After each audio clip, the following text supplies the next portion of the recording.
Hey guys, welcome back to World of Warships. We have a new event to take a look at. I want to analyze this a little bit and show you some very fun matches that I had in the Tirpitz and the Montana specifically. Also played the Takahashi, but I don't think it's the best ship. But let's first look at what's available in this new event, as we've had several repeat events come through. This one though is new, so there might be some nuances, or you might be thinking of spending money on this event. And I want to talk a little bit about the value proposition here, which is rather expensive here. With the Tirpitz, you have to spend 20,000 doubloons. This is a lot. A standard premium tier 8 battleship is going to be around 12,000 doubloons. Here we can see some of those costs in game. You can just get these for doubloons as well. And over here we have the regular Tirpitz, 12,800.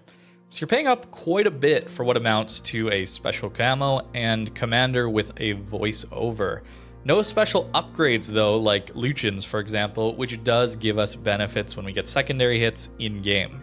And that's just the regularly available premium ships. Black Friday isn't too far away and is oftentimes my recommended time to spend money on World of Warships. Black Friday, as well as the year of premium time that's at a 50% discount, that usually happens around Christmas time, New Year's. Those are the two best value purchases you can make in World of Warships. If you know you're going to play a lot, premium time is easily the best. It's going to give you massive bonuses anytime you're playing the game to grind out new ships, get more credits, all of that. It's very, very important. But if you don't play very much, then I can see a premium ship. And Black Friday is a big discount. I believe Tirpitz was on for 8,000 doubloons, somewhere in there. It's... I know that's only one time of the year, but still, that is coming up, and this is a very expensive version of the Tirpitz. Now, Takahashi's not available quite yet. That'll be available in a week or so. And that one's going to be available for 25,580 doubloons. More, but not substantially more like we'd normally see for a tier 9 premium ship.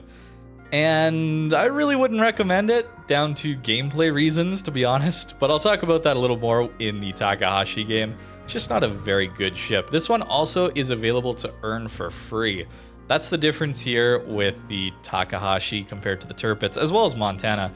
These ships are just tech tree ships, and unfortunately Takahashi's not a great one, but these are ships you can just earn by playing the game for free. You'd grind through the cruiser line here, you'd go over to the alternate cruiser line, and there it is. You don't have to spend any money to get this. It is a time commitment, of course, and you don't quite get those premium ship bonuses, but I think there are other premium ships that would do a better job of earning you credits, for example.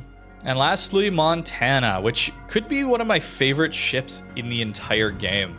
I'm a little bit biased though, because of winning all those Kings of the Seas years ago. Played Montana in almost all of those, so I'm a little bit biased there. And Monty is a very vanilla battleship in World of Warships. Quite good, but not really a specialist at anything, outside of maybe tanking damage, I guess. This one's going to be 38,100 doubloons. Very expensive for a tier 10 premium. Although other tier 10 premiums we've seen come in around 34,000, 35,000 doubloons when they've been sold. So this isn't quite as much of a markup. Tirpitz is the big markup here, where Takahashi, it's not a great ship. And Montana, while very good, again, you can earn it for free. It's a lot of money to spend. As always, you can do whatever you'd like though with your money. This is the event though that we have available to us. We're gonna start these games off with the Montana. You're gonna find that tier 10 is gonna be quite the shock if you're new to the game though. This is very long range combat and you get punished rather quickly. You can die very quickly if you over push or you get too close to the enemy team too early. Ships have gotten very good in this game at killing things as they push in. You're going to notice that everyone stands rather far back, at tier 10 at least. So with the Montana being a very good, or reasonably good long-range ship, very good at mitigating incoming damage at these ranges, and with some decent guns, getting some Citadels there, a couple sits to start in the Azuma, who's a little bit too broadside. It's really the bread and butter of this ship, is stand in a position where you're taking some focus, but not so much that you're going to die quickly, and then look for broadside ships. A gimmick or mechanic in this game is called overmatch, and that's really just down to armor plating. Does it work or not? Is it going to bounce shells or not? If the gun caliber is significantly large, it will ignore any angling. And here we're going to see that into the Worcester. Monty has 406s, which don't overmatch 30 millimeters of armor. Pretty common at high tier for cruisers. Although not necessarily on Worcester, we're getting an 800 damage Citadel there. But something that a lot of more modern battleships have in this game, or at least ones released recently, they tend to have more than 406mm guns. 457s will overmatch 30 millimeters of armor, and you're going to see that a lot. So Montana struggles a little bit. You can always swap to the HE into angled battleships at range, or if they're broadside, those Citadels hurt. They do a really, really good job. I'm very biased, of course, towards Montana, but I really, really like it.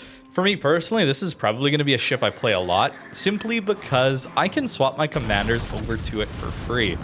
In this game, you do have to worry about commander locations, or what ship are they trained to. Anytime you want to swap your commander over to a standard ship, you either have to spend doubloons, real money, or elite commander XP, which will not be available for newer players at all. With this being a premium ship though, you can swap commanders to it for free. Actually, this is a special ship. I'll show you a little more about that import at the end when we look at the builds, but being a special ship, the difference is you don't get premium credit multiplication of the credits at the end of the battle.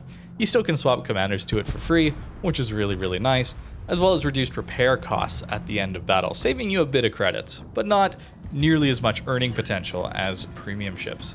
There was like an 12,000 damage HE salvo into that Satsuma at like 24 kilometers. The HE is not bad here, and very good into destroyers as well, especially if you can hit them in the hull.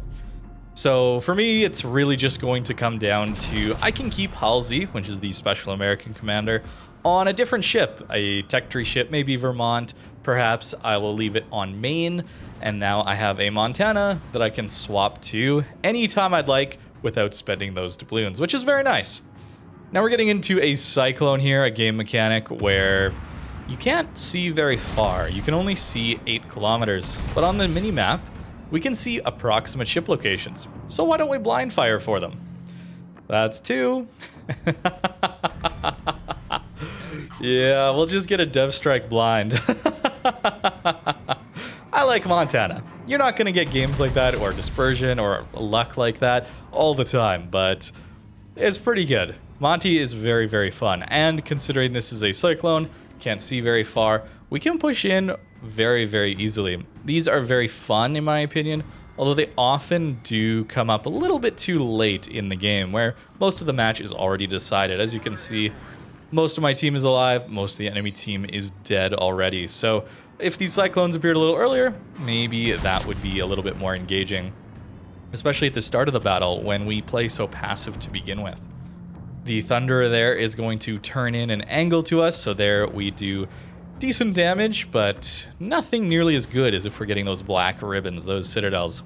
Thunderer might get greedy to kill our Worcester here, so we're going to look for him to go broadside here and aim just in front of his bow, or just in front of where his turrets are. That's where we're going to get, hopefully, some more Citadels. Montana is a ship that has been in the game a very, very long time. It's still quite good. Another big salvo. Still quite good, but this is more directed to the devs, or at least the art department, perhaps. You had the opportunity here to fix the Montana hull model. We all know that Montana has a bugged Citadel, where it sticks out a little bit in a weird way, and even ships like Minotaur with some very, very small guns can Citadel this ship at long range. Sometimes. It's a very RNG heavy thing where the Citadel is a little bit bugged in some way. There should be no way for a Minotaur to ever Citadel a Montana. It never has enough pen, and yet it can at long range sometimes. It also is just a very old model. You're going to notice that the bridge has windows that are totally blacked out, where most of the more modern or newer ships, the bridge windows will actually function as windows. Little surprised that they didn't update the model, take this opportunity to update at least the Monty ship model. But that is the ship. 8 Citadels there, gonna do very, very well. Something I mentioned a little bit, but if you're new to this game and you're getting into it and you're looking at spending money on this ship, I would recommend not. Or if you do, you're going to be in some serious trouble trying to learn this game starting at tier 10. It is very, very difficult. Even people who've played this game a very long time don't know how to play at tier 10. I'm sorry, I'm just going to tell like it is. It's not an easy game to play, and starting at the lower tiers will help you learn much quicker. Similar for Takahashi, but this ship is also just not very good. We have to lead very far for this Georgia. Georgia's very quick, but this ship only gets like 16, 17 kilometers of range, which is typically fine, but our shell velocity is rather poor. This is also a light cruiser where our guns are quite small, so we're relying on fires as well as hitting the superstructure. That's really the only spot that we're going to get any damage in on this Georgia. And it's very hard to hit at these longer ranges. I haven't played this line for a while because it's not very good, mainly down to that poor shell velocity and not the best DPM. So damage per minute is something that light cruisers typically excel at. But the downside is going to be they have almost no armor. So if a battleship looks at them and gets a good salvo, like I was getting in Montana a little bit, those Citadels, Black Ribbons, much easier to get on these light cruisers, for the most part. I have my issues with light cruiser goes broadside at close range and takes only overpens, but that's just too in-depth, I think, for this video, perhaps. But Takahashi has decent torpedoes, but again, at tier 9, we're already starting to see that passive gameplay style, where oftentimes you're just not going to be in good range to launch these torps at anyone. I managed to get a game here where Azuma was close enough. We also might get to see this Wu Jing come in and maybe we can land some torps on him, but typically the torpedoes aren't going to be all that reliable at these high tiers where people tend to play at 15, 18, 20 plus kilometers most of the game. And by the time that they do push in, the game's probably already decided, like we saw with that Montana game with the Cyclone. Our HE does do decent damage when it connects. 7 hits there, getting us 4,000 damage. That's fine, but for a ship with a 13-second reload here, it's not great. I do think Wargaming will look at this line eventually, at least the tier 10, the Yodo, and probably buff it at some point.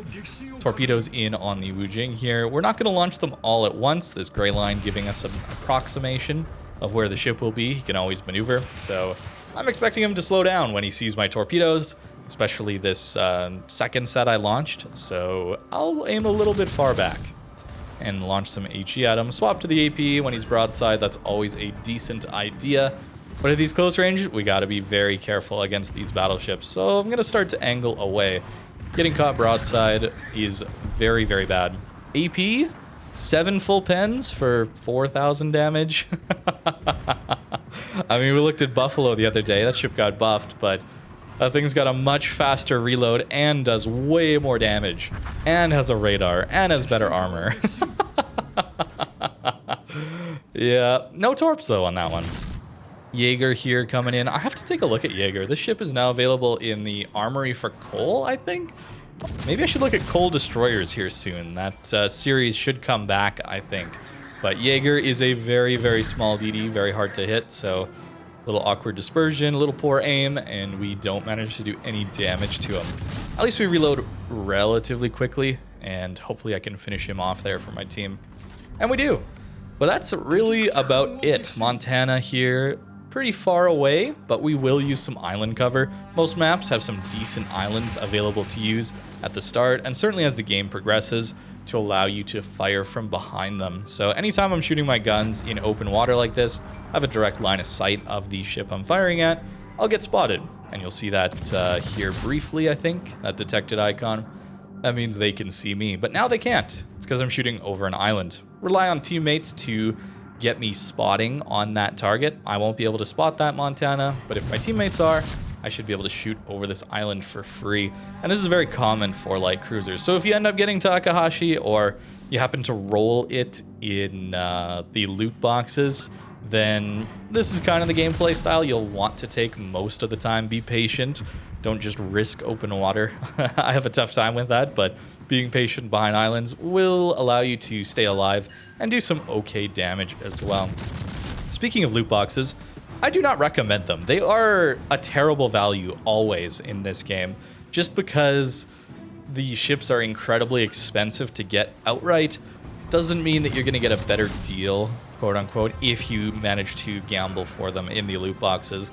I always will recommend you decide if it's worth spending the full amount and then buy that ship and be happy. It's possible you get unlucky and you spend more than what the ship you wanted costs just on loot boxes and you still don't get it, which would be very disappointing. So I can never ever recommend loot boxes ever in this event or any other one. Now on to the Tirpitz. Very fun tier 8 battleship. If you get good matchmaker like we are in this game, this ship is incredibly fun. Having torpedoes on a battleship that wants to get to close range is just a recipe for smiles. This is just a very, very fun ship. Anytime you get tier 8 ranked or tier 8 brawls, anytime you can play against your own tier basically, it is so much fun. This ship has secondaries that can reach out over 11 kilometers, which is just hilarious. Not quite running that here. I'm trying to take a little bit of main gun accuracy. These guns can do some decent damage as well. And these torpedoes, 6-kilometer torpedoes that do a ton of damage. Not many battleships get Torps. A little more do nowadays compared to when Tirpitz released all those years ago. But it was a very unique element of Tirpitz. If you want this playstyle for free, you don't want to spend money on a premium, I get that. Bismarck is basically the same, just without torpedoes. In fact, it might be even a little bit better because we have a Hydro. Hydro allows you to spot torpedoes and ships, and on German ships, that's going to be 6 kilometers for ships.